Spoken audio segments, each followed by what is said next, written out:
Elon Musk is in hot water yet again after some scintillating comments made to a reporter in 2017 surfaced this week.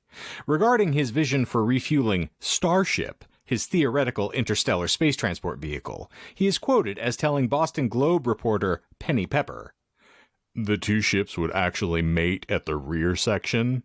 They would use the same mating interface that they used to connect the booster on liftoff, or that you and I could try later tonight." Well, if you wanted honesty, you've come to the wrong place. This is the Disinformed podcast. I'm Shane. I'm John. I'm Michael. I'm Courtney. And Mr. Watkins, it appears that we have an interloper this evening. Posse? Posse. Yes, we are joined today by my sister Kristin. Hello. Yay! Oh my god, why did you sound like you're going through a change? Hello. I watched you change into a fly. You made me snap, and now here I am. She's one step closer to the snap. Also, She's about to break? Yeah. why? You always do It is her this. 42nd birthday today. You lie. It's her 51st birthday, you bastard. Fucking assholes. Hey, if you're around John, you age in dog years, so. Yeah, well, That's not my fair. skin, bitch. That's the first bitch that you'll hear tonight. Not the last, certainly. So I record up in our office, which is, up the stairs and around the corner, and we had to find one of those like lifts to get her up the stairs because I'm so those discrepant. knees aren't working anymore. You It's called not the my cab? knees, it's my foot, bitch. Yeah, she's been sticking it up your ass for so many years that it started to have a calcium deposit right That's around the ankle. exactly what it is. It's not plantar fasciitis. Absolutely not that. For Kristin's next birthday, we're gonna get her one of those pools that have the treadmill. And the little harness. Yeah. It's okay, I'm gonna get one of those hamster balls that they put the water in so you don't chafe all your skin off as you flip around on hills. I saw a video today of a human in a hamster wheel and him crashing, and it was awesome. It was Human vicious. music. I saw that Yes. video too. So yeah, it's like at a playground almost, and it is a hamster wheel for Humans. adult-sized people. Yep. And he's running, and He biffs it. he goes up to the top, and then Falls. gravity, and just hard hits. I'm surprised he didn't get knocked out immediately. It's great. Whoops, He there goes probably gravity. did. So he had to drop like Skrillex, or Basically, okay, cool. he has a couple more teeth than Skrillex. So He That's wasn't not wearing the saying much. helmet. That's why he lost him. Different topic. I hear you guys been talking shit, bitch. About what? Wait, huh? Wow, that was a hard left. I got You're whiplash welcome. I here. was just done with that conversation. So. Yeah, aren't we all? yeah. You No, guys we haven't said anything about your incestuous relationship with your brother at all. 100% you have. If anyone's gonna fuck my sister, 100% you have. Ew. I listen to this all the time. I'm like, God damn it, there's my name again. Oh, God damn it, John keeps talking about his sister. How fortunate we are to have the Lannisters in one room together tonight.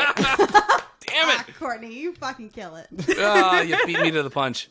just like the child. The sad thing is, John has been Tyrion for quite some time now, and he just keeps thinking he's Jaime. He could never be Jamie. That pimp hand is not strong enough. Do you guys want to hear the saddest story that I have from a good long while? Like, this is a sad, like, I'm a Oh, we're sad talking about our person. band tonight?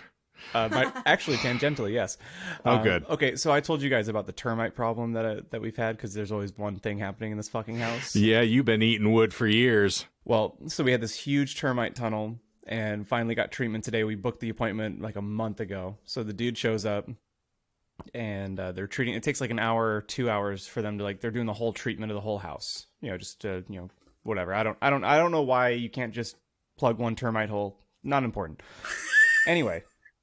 You got to Well, make so sure while- it doesn't spread. That's fair. That's usually how while- you stop STIs. While he's here, I put the dogs in our bedroom, and I just come into the office and I start mixing a song that we're going to be releasing at some point. I think the one Maybe. that you're going to rap on. Ooh, yes. Hot.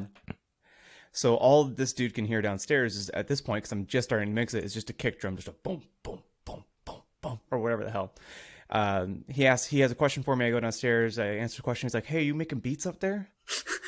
And I was like, "No, I'm mixing a song." And he goes, "Oh, cool." And he just kind of lets it go.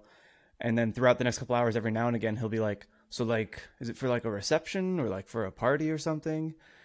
And I was like, "No, man." And then this is where I don't know why I did it, but I lied.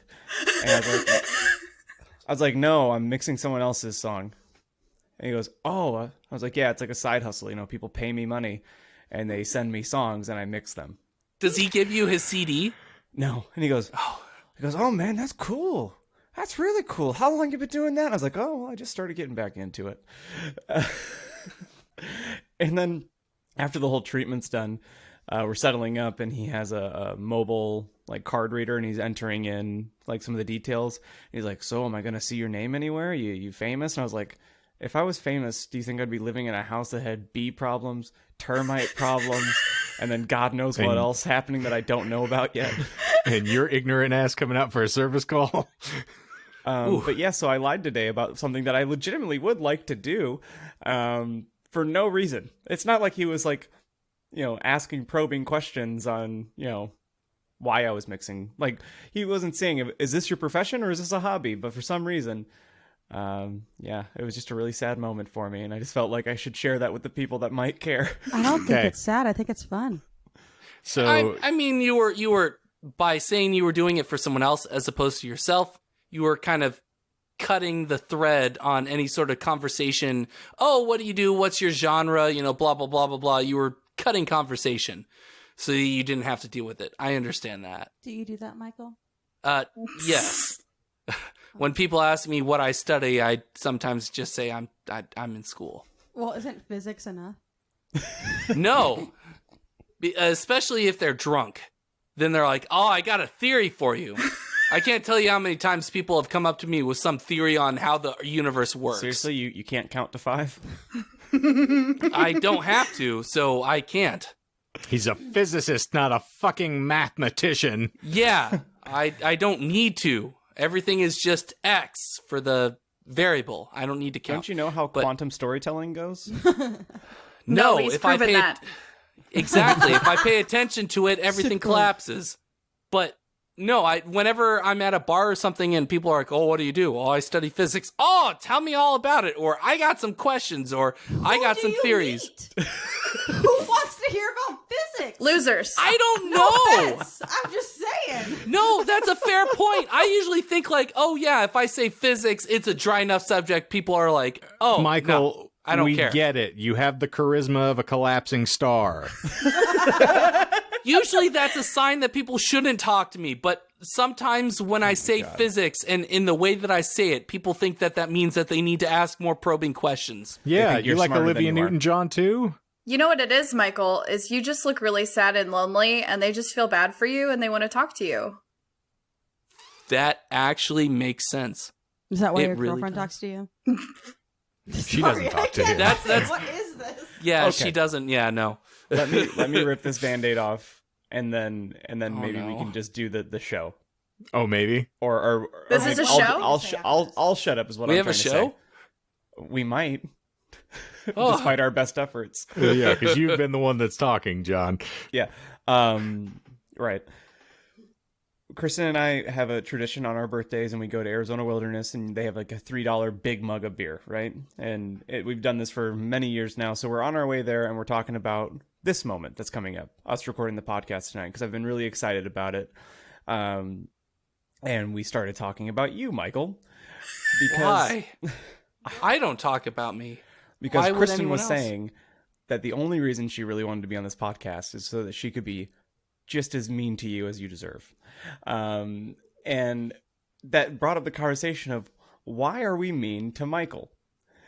Because I'm not trying to suck your dick here, but you're a really nice guy. You are. We talked about this at length.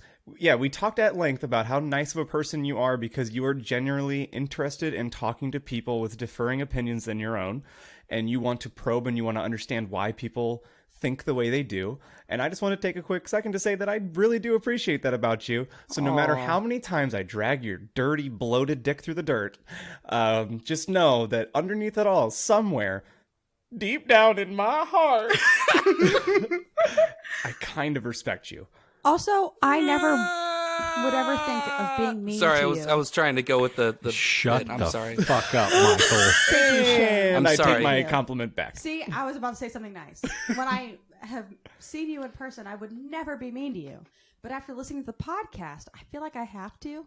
I don't know what it is, why I feel that I need to berate you. We said that you're a real punchable dude. You are. But in person, you're not. But, like, hearing your voice, yes. See, That's the why I difference don't is talk. you remove talk the about- element of anonymity from Michael in public. And you know him now, and his personality has manifested itself enough on this podcast that you feel like you can extrapolate. And let me proffer an example, because I, too, was discussing Michael, the gentleman who I love and cherish immensely today. But for the listeners, because context is important, and I want to bring you all up to speed in a way that is not Michael-like at all, so in less than a minute. What? Is that even Michael possible? sent an 18-paragraph discussion about how YouTube has indicated that certain types of videos with certain lengths and styles are the most popular. And in order to ensnare that audience, Michael then says, let's take some of our clips and do this said sort of like format for the videos. And we, too, can, cash in on the cachet of being YouTube famous. And he explained this in usual Michael fashion. I had seen this and did not respond because I don't have the energy to waste. Secondarily, Michael then submits videos of audio clips in this format for our general, consumption and approval. And he says, by the way, these are probably shitty. Just let me know if this is a waste of time, and then I'll stop. We review them. John necessarily lampoons them because the initial one is a giant bald man with like artillery shells on his chest saying something that John said. My fucking voice. At which point, then Michael replaces this with another individual who is waifishly small, still wearing some weird form of artillery shells and like a TeamSpeak headset.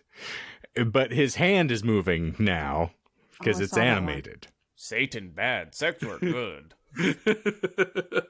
At which point, I ask, as a clarifying question, what would possess Michael to use this particular software?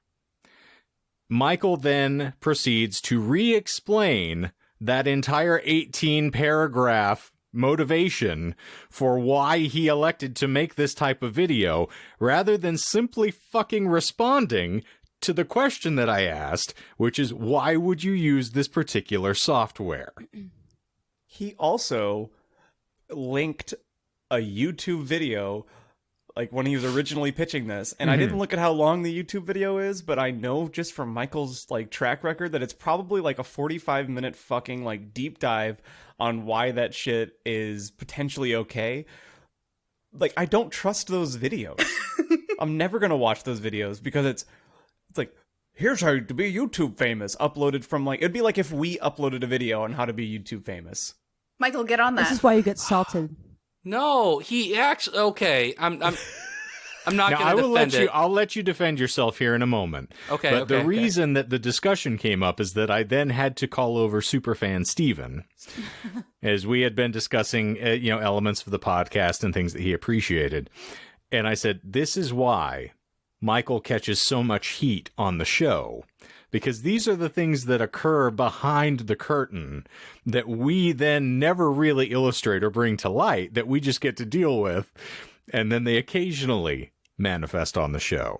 And Steven just kind of looked at me and shook his head and went back to his desk. Good job, And I Stephen. think That's the that appropriate illustrates perfectly the Michael experience. Love Now, you, bud. Michael, please, here's your moment to retort. I will back out. So the whole idea was You're saying, Courtney?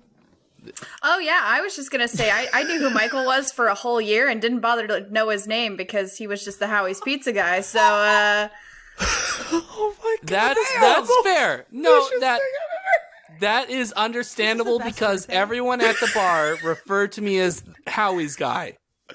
That's fair. I am not upset or offended by that at all. I always appreciated the pizza.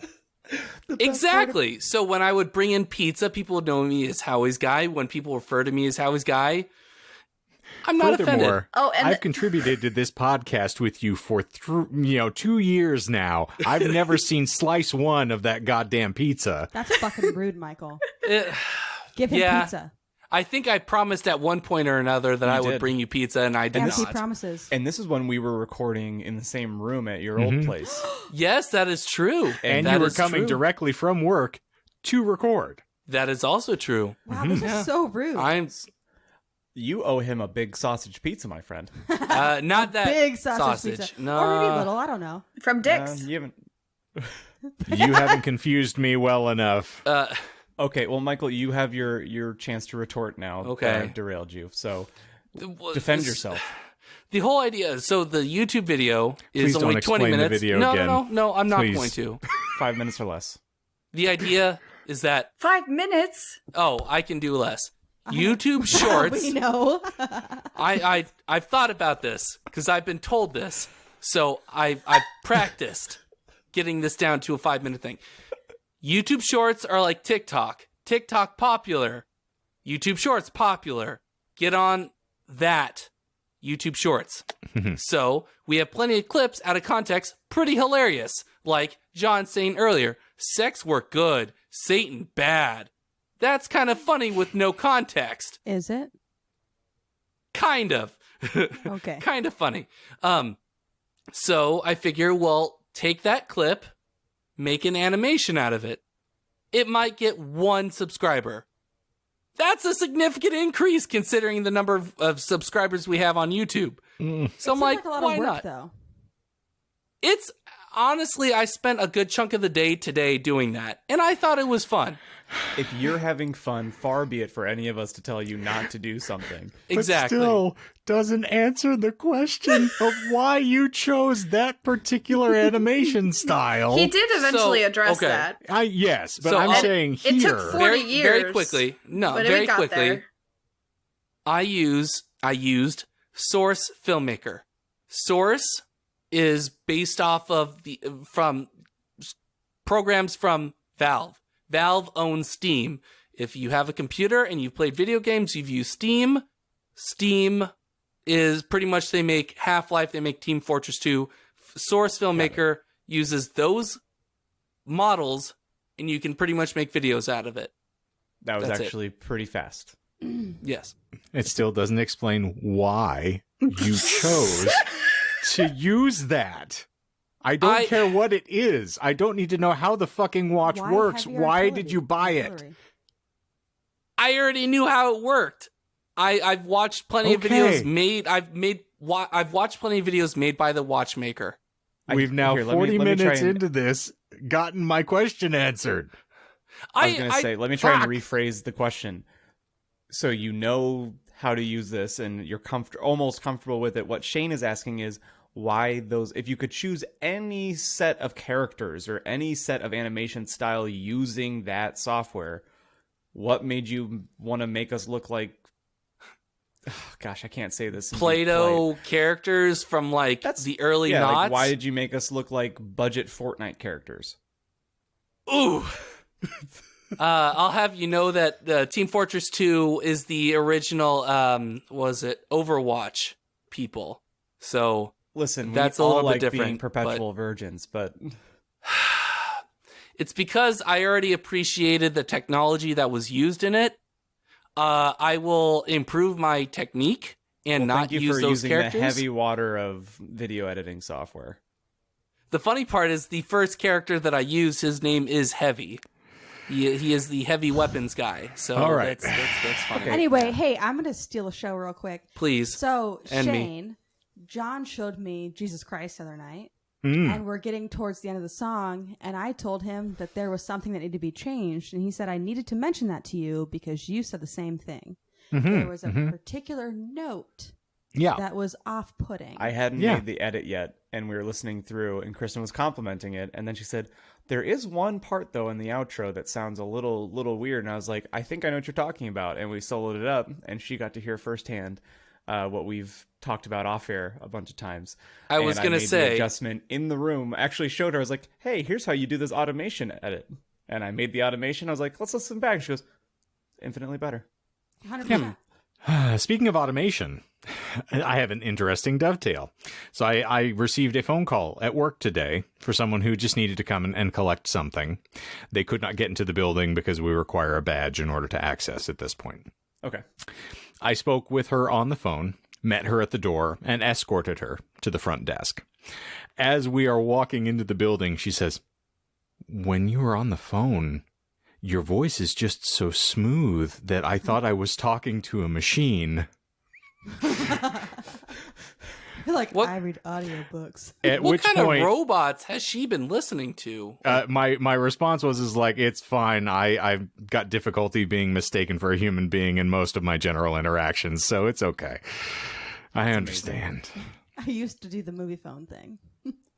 You still, and if you're cozy with it, I've said it before, but you can actually do it now because you have the software. I, ever since we've been friends, am enamored with your voicemail message. Your voicemail message is the best one to this day that I've ever heard, and luckily for me, you never answer the phone when I call anyway, so I get to hear it plenty. Yeah. So Please. I'm just gonna leave that on the table, and then maybe later down the road we can pay that off. Okay. But I was going to ask for you to repeat whatever the message is, just for the listeners, the three of them. I mean, I don't remember it to the It's- exact, Yeah. no, Yeah. it's worth paying off at a separate time. Yeah. Well, thank you all for enduring that marvelous bit of nonsense from the podcast that Plague brought to you today, because both Michael and I are apparently not getting our direct data downloads from the mothership today. Nope. But you are getting 5G. You'd think.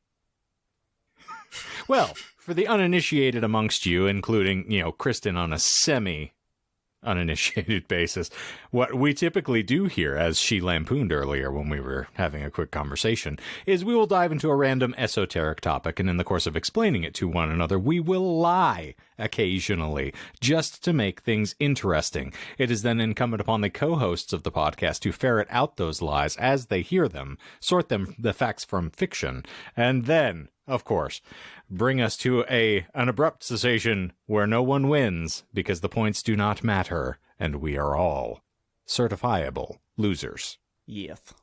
Indeed. So, this evening, in addition to Kristin's effervescent presence here on the podcast, which we are thrilled to have, and thank you for sharing your birthday with us, Yes. we are going to discuss one of the greatest cinematic, what do we call it?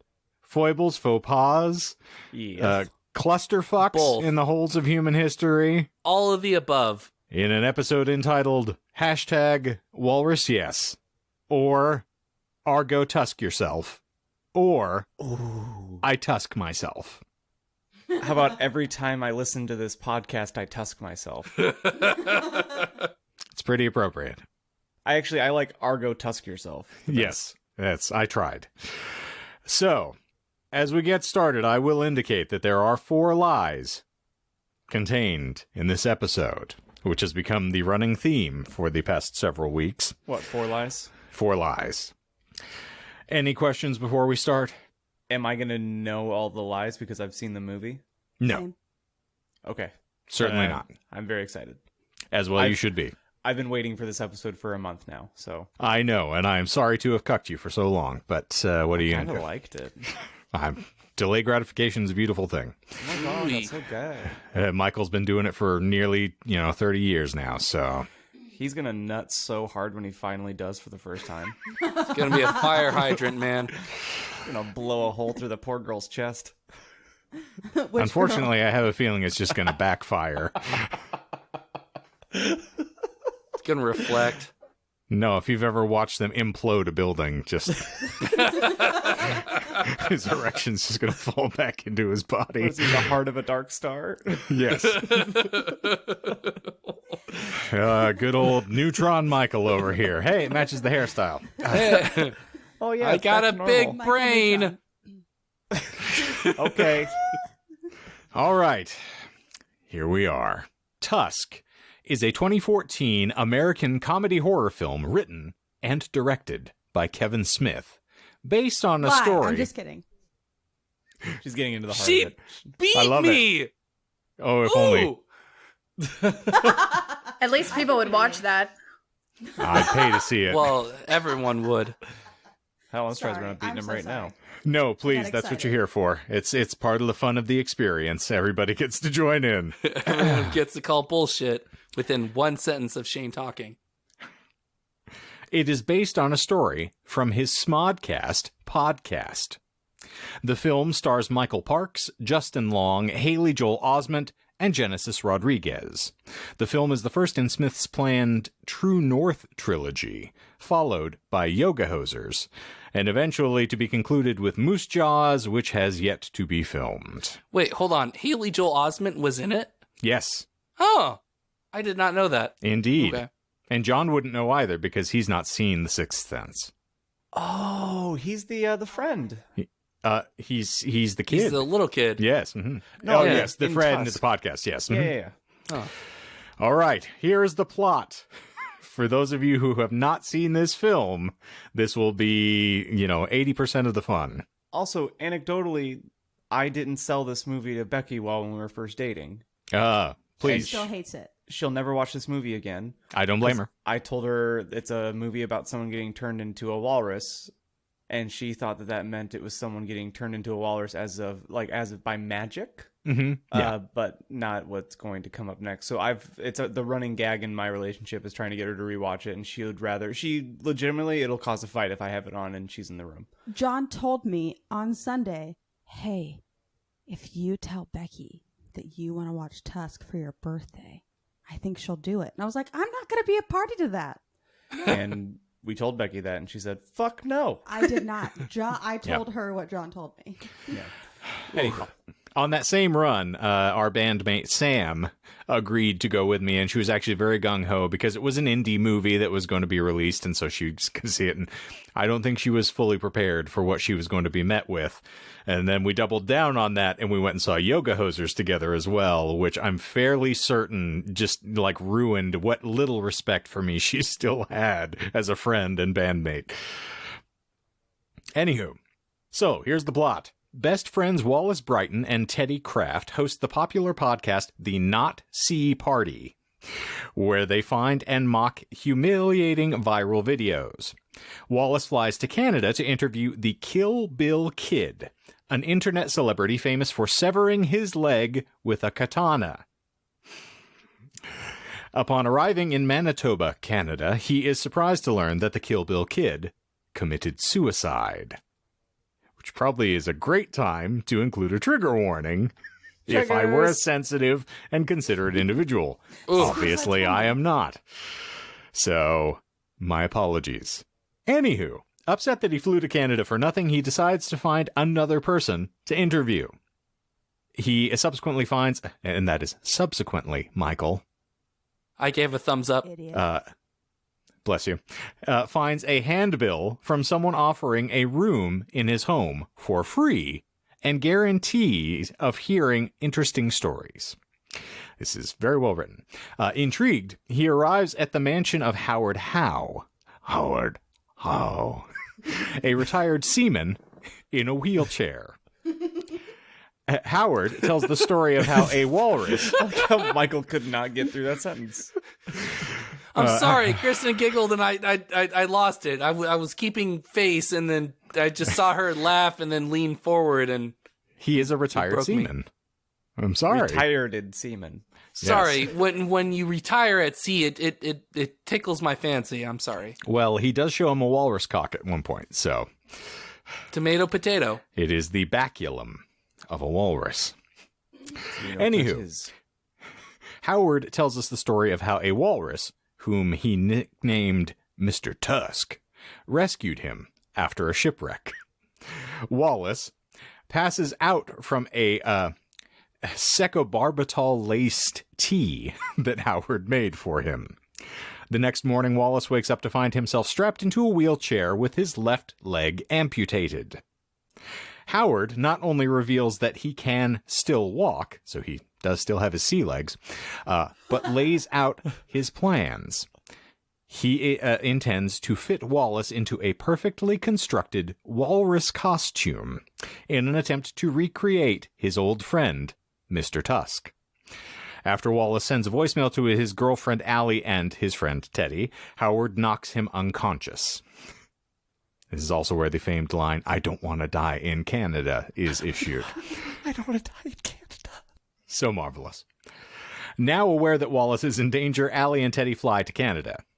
It should also be mentioned that Allie and Teddy have been having an affair behind Wallace's back because he is a braggart and blowhard piece of shit. This is the first time in a good long while where the synopsis is like not doing anything for me. Like there's so like I think the fun of this movie is the actual shots. It's how absurd it is, yeah. Yeah, because I'm sorry to like take you on a side train real quick. Side Michael. Sidebar. 45 minutes later. I authentically don't think this movie's a bad movie. I like it a lot.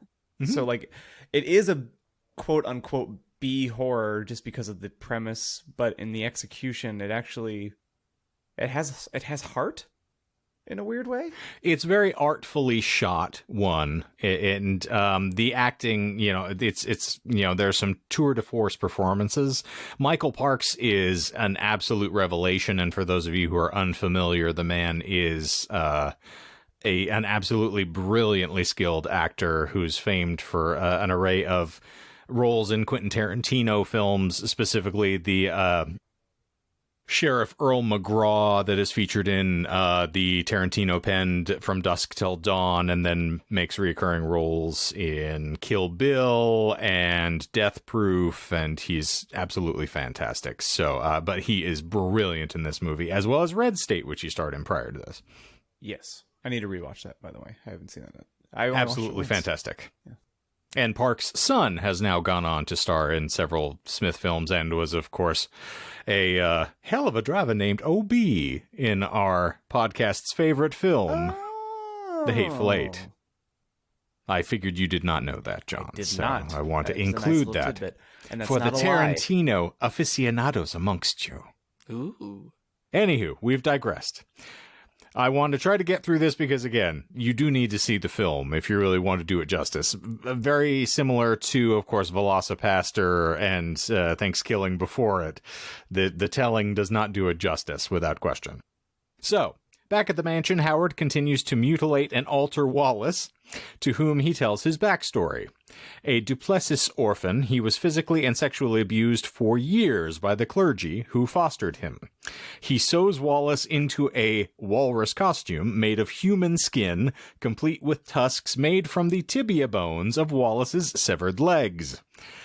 A local detective puts Allie and Teddy in touch with Guy Lapointe, a former Sûreté du Québec inspector who has been hunting Howard Howe for years. Played by... Oh, damn it, I was going to ask that. We'll get around to it. In a local burger joint, Lapointe reveals that Howard, nicknamed the First Wife... Which is a great bit. Do you remember that speech off the top of your head? We call him the First Wife because, the First Wife, she will... No, I don't remember. You totally do. You bitch. I'm for sure you know. She will take your money, she will steal your soul, but she won't fuck you. Yeah. Yes. So, he has been kidnapping and murdering people for years. He believes Wallace may still be alive, but not as they remember him. Howard then conditions Wallace to think and act as a walrus, punishing him when he does not acquiesce. Howard reveals that shortly before being rescued, he had killed and eaten Mr. Tusk. So, overcome with guilt, he has spent the last 15 years turning his victims into his beloved savior in an attempt to relive their last day and give Mr. Tusk one more chance at survival. With Howard dressed in his own homemade pelt, the two become engaged in a fight that ends with Wallace impaling Howard on his tusks. Howard dies, but is satisfied to have fulfilled his life's mission at last. Lapointe, Allie, and Teddy enter the Enclave as Wallace bellows victoriously, much to their horror. 1 year later, Wallace, still sewn into the pelt, lives in a wildlife sanctuary. Allie and Teddy visit him and feed him a mackerel. In a flashback, Allie tells Wallace that her weeping grandfather told her that crying separates humans from animals. Allie tells Wallace she still loves him before walking off, crying. Tears run down Wallace's face as he bellows, implying that the human part of Wallace may not be completely gone. In a brief post-credit scene, Lapointe is seen clutching his stomach in gastrointestinal distress, berating himself for having eaten a second burger earlier. Is the post-credit scene bullshit? It is not. Damn it, I forgot that. That Is that a actually lead exists. into 'Cause I can- yoga hosers? I can almost confidently say that there is not a yes. single lie in the synopsis. You can almost confidently say that. But Dun, dun, dun. he did eat a second Gimli slider, which was a terrible idea. I get that. All right, so moving on to the production, where the real fun happens. Ooh. I love it. it. Stop So it. the idea for the film came during the recording of Smodcast 259, entitled The Walrus and the Carpenter. In the episode... Not bullshit. Damn it. Gotta try. You please do, because otherwise I will do this ad nauseum. I'm used to reading uninterrupted. I know. It's because we love the sound of your I love- voice. You sound like a robot. You're Even kinda when I'm hypnotizing, dying. and it's I stupid. sound like Daryl Davis know? tonight. So, in the episode, Smith, with his longtime friend and producer Scott Mosier, discuss an article featuring a Gumtree ad where a homeowner was offering a living situation free of charge if the lodger agrees to dress as a walrus. The discussion went on from there, resulting in almost an hour of the episode being spent on reconstructing and telling a hypothetical story based on the ad. Smith then went to his Twitter account and tweeted that he wanted them to respond with either hashtag walrus yes if they wanted to see this hypothetical turned into a film, or hashtag walrus no if they did not. A shocking majority of Smith's following agreed that the film should be made. The post on Gumtree was, in fact, a prank posted by noted Brighton poet and prankster William H. Cole, who, upon hearing of the planned film, said he was a big fan of Smith and that he would love to be involved. Cole, who was writing and starring in the BBC television show Prank Patrol at the time, whose most famous prank on the show, dubbed the Montrose hoax, involved he and several other cast members pretending to be a Saudi prince and his entourage, and subsequently orchestrating and taking a tour of the Royal Navy ship HMS Montrose with House Leader David Cameron. Is the Montrose hoax bullshit? It is. And it was eventually hired on as the associate producer for Tusk in 2010. Okay, so it was bullshit, but he is the exec producer. Yes.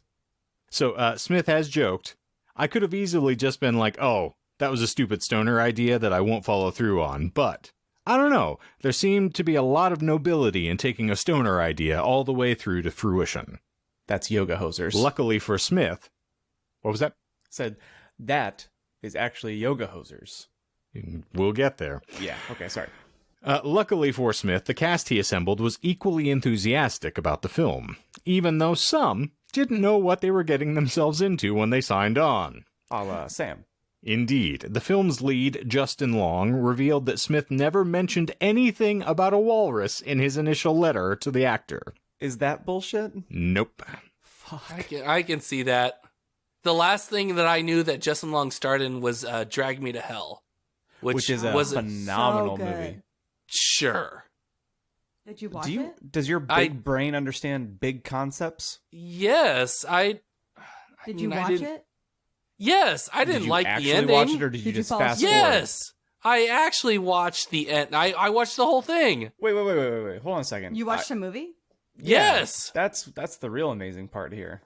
I can't imagine why it's a big deal. You don't watch stuff. I know this. I listen to the podcast. You don't watch anything. I watch B flicks. Porn. Shut up. You Thank you. look up all these things and write 18 paragraphs so you can make these animation things. You don't watch movies. You make really shitty Team Fortress ones. Thank you for at least acknowledging where they come from.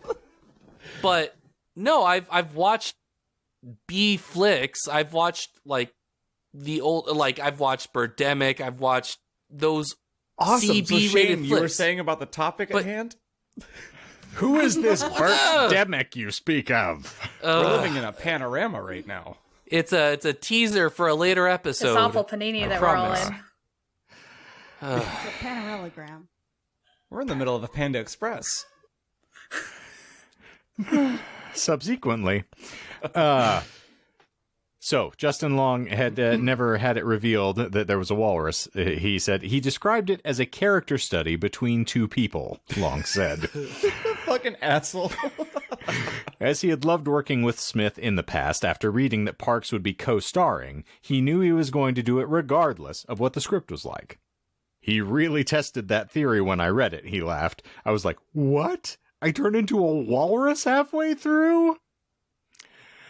Smith wrote the 80-page screenplay while waiting for Bob Weinstein's approval of his Clerks 3 submission package. According to Smith's 15-minute introduction of the film at its premiere, acting as a blend of a stand-up routine and a college commencement speech, the director warned that just when you think it couldn't get any weirder, it gets just a little bit more weird. In the most Chuck Klosterman delivery of any particular phrase, It could be worse. duplicity. It was You can originally... go deeper if you want him to. If only. The film was originally titled The Walrus and the Carpenter, after the episode that it starred or featured in, but he changed it to a single word, saying he knew what a movie about a walrus had to be called. The fair. film is set in Bifrost, Manitoba. The movie was originally going to be produced by Blumhouse, but due to Smith's expedited timeline for filming, the two amicably parted ways. Tusk was eventually financed by Demarest Films. Smith had planned on premiering the film at Sundance 2014, but this was later changed to allow more time for the score to be completed. Smith was very excited about making Tusk, saying, I wanted to write what I felt was the only wrong of Red State, by scripting something with no religious or sexual politics that could grow up to be a weird little movie and not an indie film call to arms or a frustrated self-distribution manifesto. I just wanted to showcase Michael Parks in a fucked up story where he could recite some Lewis Carroll and the rhyme of the Ancient Mariner to some poor motherfucker sewn into a realistic walrus costume. Is the Blumhouse Yeah, I was gonna say the Blumhouse contract bullshit? It is They not. actually- They And actually furthermore, split. Blumhouse they have produced one of his subsequent films. Okay, what Jay and I think Reboot? the one that's coming out presently, the slasher. There's a new Kevin Smith coming out. There's a new Kevin Smith film coming out. It's a slasher horror. plot twist. Mm-hmm. What is it? We'll It's look it up. Kilroy Nice. is what it's entitled. I haven't heard a single fucking We thing can, about it. Now I'm we excited. will, in something that will actually pay off for once, we will watch the trailer on the After Dark. Let's do it. I'm excited to do that. Gasp! Good luck with that. Yes. All right. Unlike Smith's previous film, Red State, Tusk had a conventional theatrical release with distribution handled by the hallmark of quality in all cinematic endeavors, A24. Oh. That bullshit? That is not bullshit. It Why is an would he A24 bullshit that film. when you love A24. I know I love A24. I just We have talked Dope. about this before. I was like, Okay. when we were mentioning how much we praise A24, I was like, Tusk is an A24 film. Huh. well, I guess. I mean, so is The more Dark you know. Places. You know, so Mhm. there are some things that kind of fall. You know, They do embrace the avant-garde over at A24. for sure. Speaking of which, Melissa also almost ended our relationship yesterday. What'd you do? She was sitting with me talking to her brother and specifically out loud in front of me said, "Oh, and Shane made me watch Ex Machina, and that was a real piece of shit." What? That's a great fucking movie, Melissa. Yep. I was like, you almost like talked me out of this relationship with a single sentence. I don't know how that's possible, but I mean, I Does someone get keep it. poking you in the ribs? Yep. I'm excited. I'm a little drunk. It's fine. down, Michael. I'm not doing anything. Yeah, that was Just Michael. sitting He here. did the- It's that falsetto you got. All Not right. today I can. Back into this bullshit. I hope that it inspires a little more off-the-cuff creativity and originality, Long said of the film. Kevin is a very unique filmmaker, and he's one of the few guys who has the means to do it in that way, in such a renegade way. Sorry, I wanted to affect that character for a second. He's got an incredible following. He's established. He's already proven himself as a director, and he's got this very maverick mentality, which is evidenced by this, more than anything else, by the fact that this is all born from a hashtag. It's a great story in and of itself. Okay. Is it? And now for filming. The project began pre-production in September of 2013. The starting date was delayed from September to October and then to November due to the filming location moving from Canada to North Carolina. Go figure. An additional 2 days of filming occurred in Los Angeles for the scenes involving Johnny Depp's character, Guy Lapointe. Yeah. Smith had originally considered Quentin Tarantino to play Lapointe after seeing his appearance in Django Unchained. However, Tarantino said he had no interest in acting at that moment. The role was then offered to Tracy Morgan, another Smith alum, who co-starred with Bruce Willis in the 2010 film Cop Out, aka Hot Cop for John.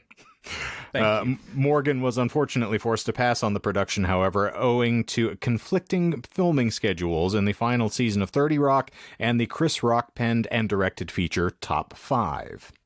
Asked about his inspiration for creating the character of Lapointe, Depp was mostly close-lipped.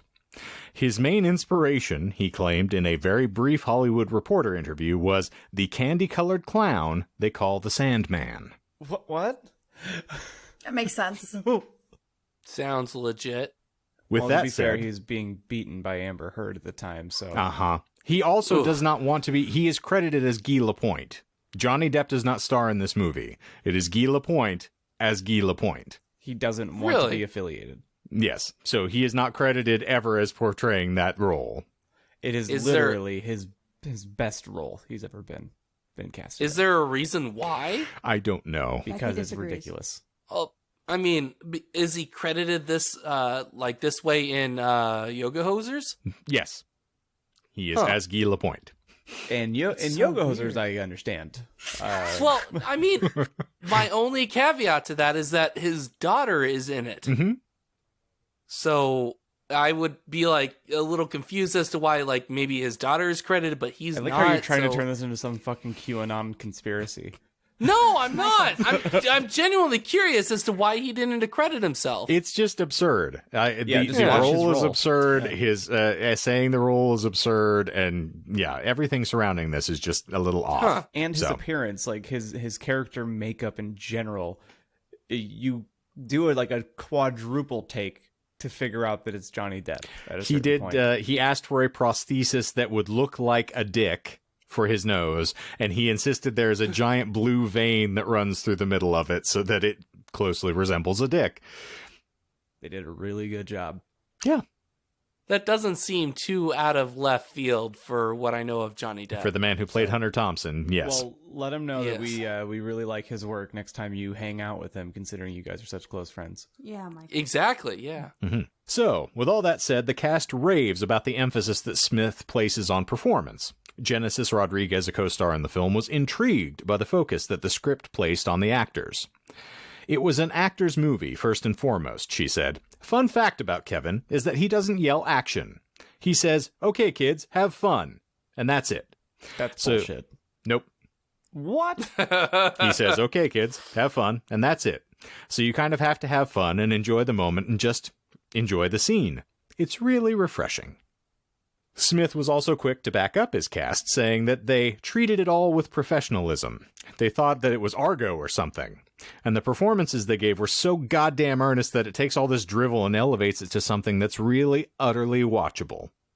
We wound up getting one of the finest performances I have ever been around or near with Michael Parks, whom he later described as an acting Yoda who has forgotten more about acting than most actors ever come to know in the first place. And one of the amazing practical effects I've ever seen in a movie, Robert Kurtzman's Walrus. And then there's this Guy Lapointe, he said, enigmatically referring to Johnny Depp, who is credited in the film by his character's name rather than his own. I got to work with this Guy Lapointe, the generation's greatest actor.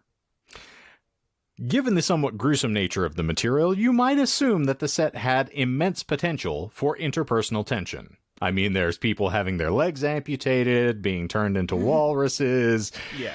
Gross physical disfigurement. It's kind of heavy. However, awesome. Michael Parks went to great lengths to set his fellow actors at ease. Smith relates some anecdotes about Parks' unique sense of humor on his Smoothie Makers podcast, episode 37, Park City. For example, the first take of Genesis, Guy, and Haley arriving at the aquarium set to save Walrus. Walrus. Damn it. To save Okay, the Michael. Walrus Wallace. Thank you. You're welcome. Parks ran out ball-swinging newborn naked, screaming, "Baby wants to fuck!" and proceeded to chase them all off set. That's not bullshit. That's not bullshit?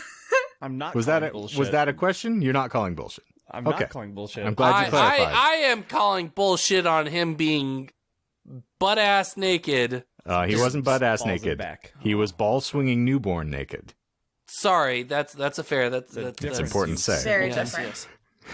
Let me finish my sentence here. The moment was priceless, and it's one of the reasons I fucking love working with Parks. Needless to say, they blew that take. Now, Blue. what would you like to say is bullshit, Michael? Did he really run onto the set naked? No, he didn't. Okay. Congratulations. We're 50%, guys. And You done did, jeez. Michael. Ooh-wee. Okay. There is no doubt that the film had all the star power and originality needed to set it apart from other film releases that fall. But the lingering question to Smith was, is the film too original to be commercially viable? Let's find out. It's a cult classic. Tusk premiered on September 6, 2014 at the 2014 Toronto International Film Festival, TIFF, where it screened as part of Midnight Madness. It was named the first runner-up to the Midnight Madness People's Choice Award. It was screened in Los Angeles at the Vista Theater on September 16th of that year before its wide theatrical release on September 19th. It was declared a box office bomb. Go figure. There we go.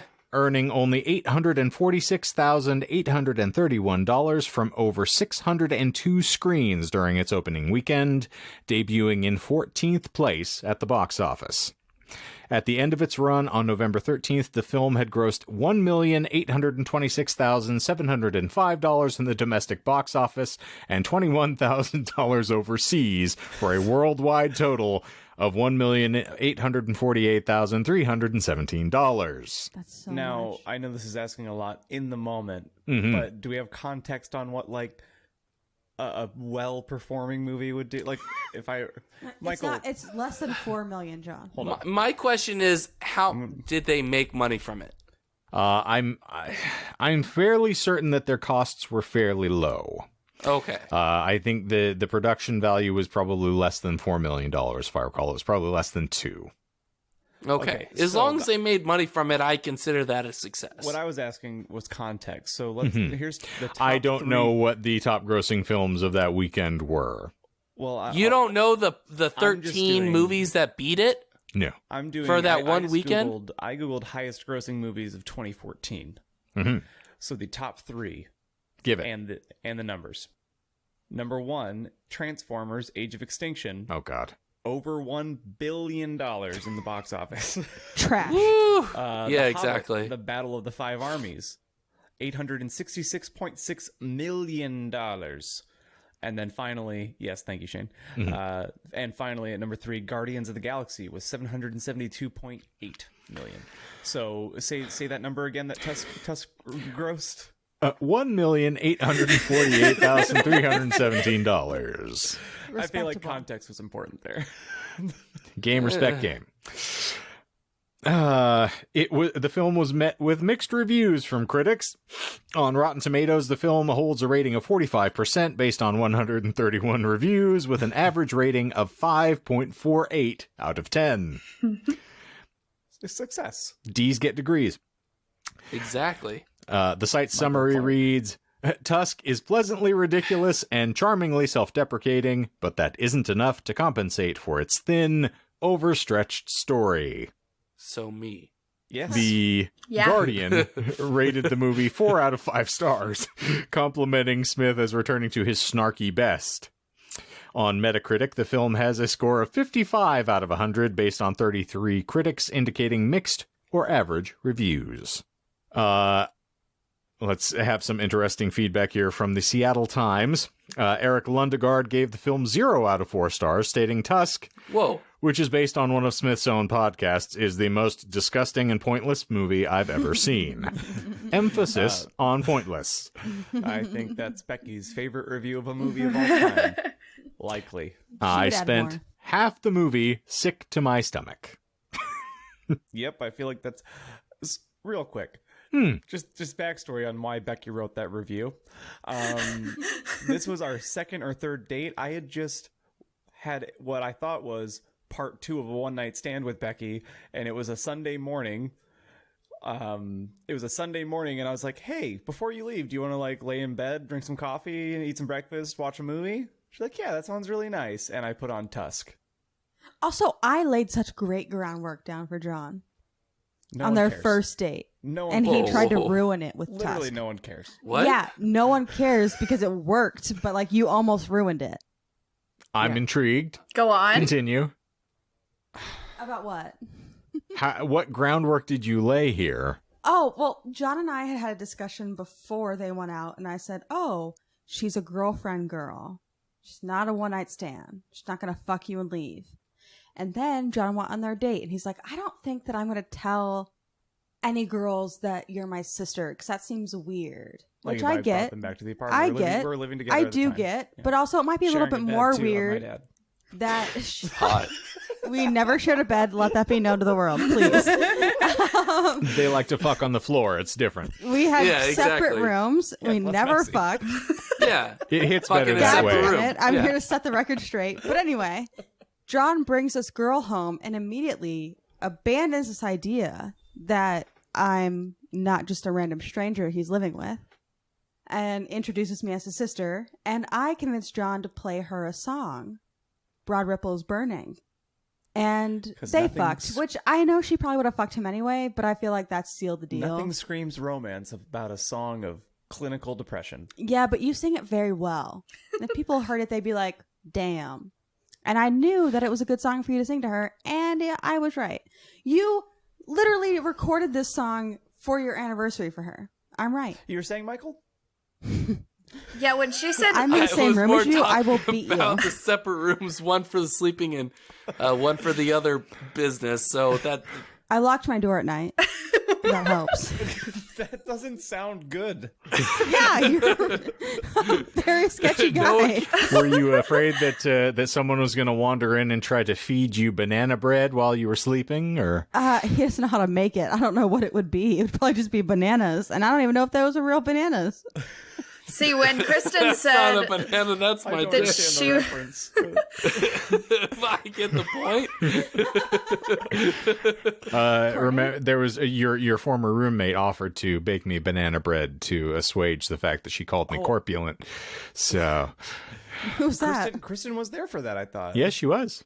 You we were all were on the with us that patio. night Mhm. When, Oh. Oh my God. Did you tell them about her contest? No, but let's finish the episode proper first. This is far more interesting than the fucking episode. This thing's drier where than a am nun's I? cunt. So. What year is it? No, the nuns are pretty wet. Maybe it's because I was looking forward to this episode, but I think it's been going rather well. Oh, God bless you for saying so. You're welcome. So regardless of how this fucking film fared in theaters, Smith said that at this point in his career, he just wanted to make movies that he's happy with. And in his estimation at the time, Tusk was his best film yet. Long agreed wholeheartedly. I think even if I was going to fail, what a fun way to fail. What a fun ship to go down with. He said in a nautical fucking... Oh, God. I hate the Hollywood Reporter. I'm never using it again as a source. It's been so well written that I thought it was Wikipedia. Stupid flying fucks. Anywho, an experience. Something to talk about. Good or bad. Something memorable. There are spin-offs. Smith revealed before the release of Tusk he had written a spin-off film called Yoga Hosers, which would feature the cast from Tusk. To put it succinctly, on August 19th, 2014, Boris Kitt from The Hollywood Reporter revealed further details about the film. I don't give a flying fuck. Who gives a good goddamn? Moving on, and then the third installment is going to be Moose Jaws, which is basically Jaws with a moose. I am so looking I'm so forward to in. Moose Jaws. Yeah, that Even bury though the lead. I was wronged by Yoga Hosers, I am looking forward to Moose Jaws. Not a fan of the Bratzies, John. Yoga Hosers definitely goes in the arbitrarily numbered top 3 worst movies of all time for me. It's pretty I wanna ghastly. watch it. It is atrocious, and it's why when Jay and Silent Bob reboot came out, I didn't watch it immediately. Like, it turned me off to the idea of watching a Kevin Smith film because I was like, oh, so now that he said that he was going to retire, but then he was like, no, it's like, I'm not retiring. I'm just only going to make movies that I want to make. And then he did, Tusk. I was like, okay, I can kind of get behind this. And then Yoga Hosers happened. I was like, I don't want to be heard again. I don't think I want to watch the movies that you want to make. Whatever strain he was smoking at the time was devastating to what little bits of his gray matter he was holding on to. He's recovered, but even then, I think it's a little too far afield for me. But I'm going to ask a weird question. Do it. Like, he lost a bunch of weight. When was Tusk made related to that Tusk was versus Yoga Hosers? Tusk was before his massive Pre-heart attack. Widowmaker. Yeah. Where that happened here in Arizona, Oh, I didn't know that. and he went to your hospital, didn't he? No, not. It was where you were. It was a. I worked at like 10 years ago. It doesn't matter. He. Fuck me. it actually happened in California. I'm sorry to burst your bubble, but It was in Arizona. no. Big oof. Oh well, never mind. Fuck Big Arizona. if anyway. true. Fuck him I to don't death. work at... If it happened in Arizona, he would be dead. No, he wouldn't if he went to the right hospital. No, depending he'd on be which dead. one. We suck at everything. No, we're good at some hospitals. I can tell you which hospitals suck. We could go down that line, That's but I'm not just what this saying. podcast I'm is. intrigued. I know. That's why I didn't say it. And I'm Michael. Anyway, my point was you got away from it. So Tusk was before his massive weight loss, Correct. and Yoga Hosers was after. I don't know the answer to that. Yoga Hosers was also prior to the heart attack. Maybe it was like, you're about to die, dude. Here's a shit movie. Go up from here. I don't think he knew he was about to potentially You know what? die. Some people know. I mean, his career's You know been on the what? verge for years, so it's fine. I like to I argue never that Yoga watched it, though. Hosers contributed to his heart attack. 'Kay. That's what I'm going to argue That's right reasonable. now. Good. I never watched it, so I have no idea. You're not missing anything. I'm gonna watch it now, though. It's you should just to steel yourself for any further cinematic endeavors. All right, so of the 4 lies, there were several caught. So the 2 or first 4. lie is that the prankster was not William Horace Cole. It was Chris Parkinson, who is another A Parkinson's fame? indeed another Brighton poet and prankster. And That wasn't subsequently, funny. Sorry. So Chris Parkinson has worked on Prank Patrol. The Montrose hoax is actually based on something that William Horace Cole did in the 1800s. So different practical jokes. Michael, if you fan yourself one more time, You fucking Sorry, I was proud of I'm myself. sending anthrax to your house. Ooh-wee. I'm gonna make So. that I'm sending Anthrax to your house remix. Anthrax, bitch. All right. This is how so, Shane got put on watch lists. that'd probably make us more popular than we are now, thanks to everybody else's contributions. But All the FBI people watching us now, they still count. 501 million listeners strong. all right. Whatever helps you sleep at night. The role was not offered to Tracy Morgan at all. He had nothing to do with this. You So didn't get the mouth babies? no, no fucking mouth knew babies. that. Oh, that's really weird because you didn't say anything. I know I didn't say anything, but I was like, no, that's not right. Why would he say something so ridiculous? But I was. That's the point of the. I know, Michael. I'm Thanks gonna assault you. Thanks for clipping the mic, bitch. I'm gonna file those Anyway, assault sorry. charges. Please do. Johnny Add him to the Depp list. did not credit his inspiration as the candy-coated or the candy-colored clown they call the Sandman. Okay. That is a Blue Velvet quote. As was the "baby wants to fuck" line from Michael Parks. So Those yes, are good ones, dude. Well done. and so those were the 4 lies in the course of the episode. This thing is as absurd as you would expect, and I would absolutely recommend that you watch it. It is well worth doing so. I actually really enjoy the movie. I think, as I said, Parks gives a tour de force performance. It's equally, he has a lot of really phenomenal shades as an actor, and so considering he plays 2 different characters in the same film for Kill Bill Volume 2, I've always appreciated the fact that he slides in and out of things so easily. That is a He's got a lot euphemism. of depth in this movie too. Is what Indeed. you're saying, you know? Yes, and he manages to pivot off of being a kindly and somewhat befuddled old man to being this sort of murderous and insidiously evil gentleman, which is a lot of fun. He's bent in all the right ways. Agreed. Well, that lived up to my expectation. Oh, was did great, it now? It did. I had a lot of fun with that. You're the one. It's You're the one that I want. you're the one. Who? Dear God. All right. Well, thank you all for being here. I do have to say, I have received, since we've buried the lead now, we got a significant amount of feedback after last week's episode. There were many folks, including superfan Steven, who said that he felt we all really hit our stride on last week's episode. So here's to the bees. Yay! It was actually really fantastic, Courtney. You should do more. Thanks. I feel like this week won't be as good because I'm on it. But Boo. that's okay. Wrong. Yeah, I feel the same way. I know. No, it's I true. think that's I'm speaking, so that immediately removes the bulk of the personality from the proceedings. Well, I'm glad I'm here when it's not a Michael week, you know? Aren't we all? Nobody's happy when it's a Michael week. This is your birthday, Kristin. I wouldn't subject you to Michael. Thank Michael topic God. on You your would have to birthday. change it if it was him. We would have pivoted. That's fair. I would hard. have made a topic if I knew. It was I a would Michael have week. changed. I want a Kristen Yes. topic. What would Kristen do? Yeah, Kristin, what would you do? I know exactly Besides what I John. would do, and it would be on BIID. It'd be what? BIID. What is that? Body Identity Integrity Disorder. Ooh. Well, I actually just saw a synopsis did. of a French film called Skins, Uh-huh. which deals with body integrity identity disorder.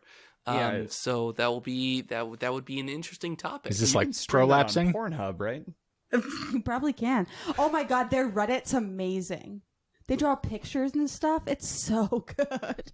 Okay. What? Huh? No, Huh? because these people, Hello?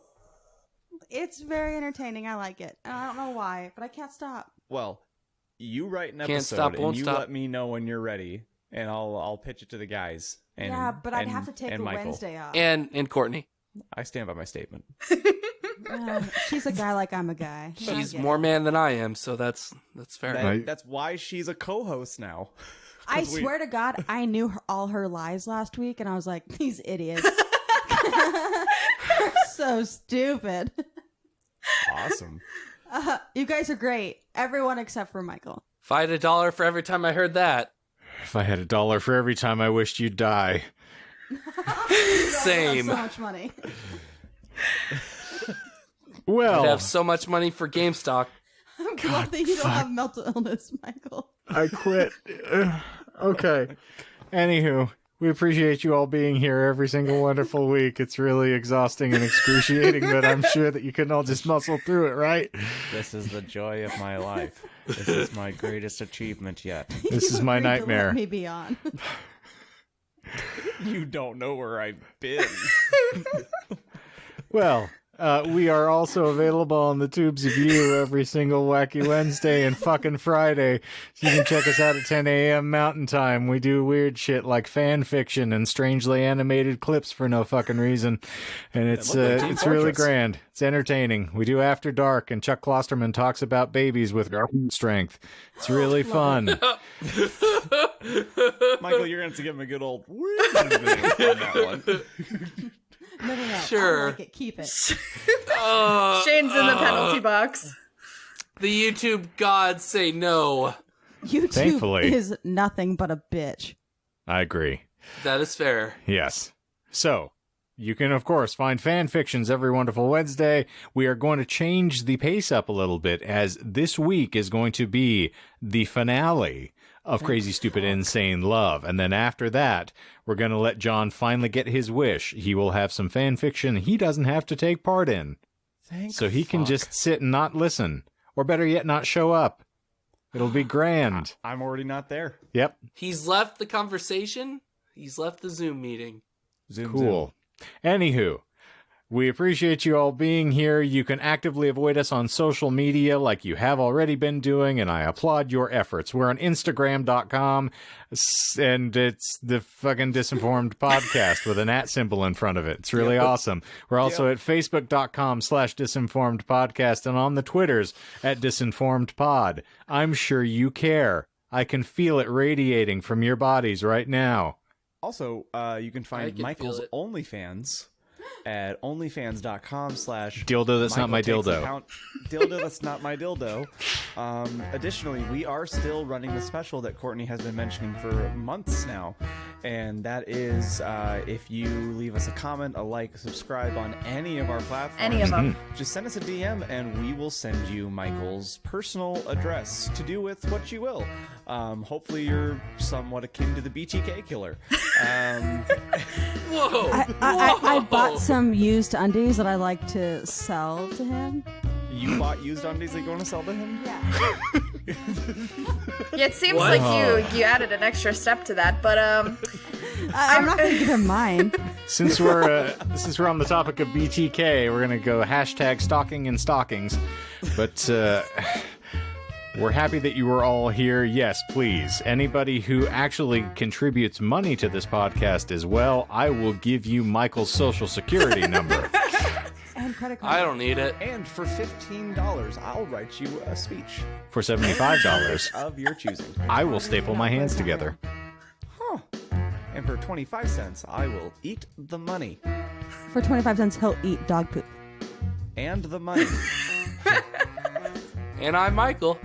Well, for another stirring installment of 50 Shades of Shame, we appreciate you all being here for the birthday-tastic edition of Disinformed. Woo! Thank you for being here, Kristin.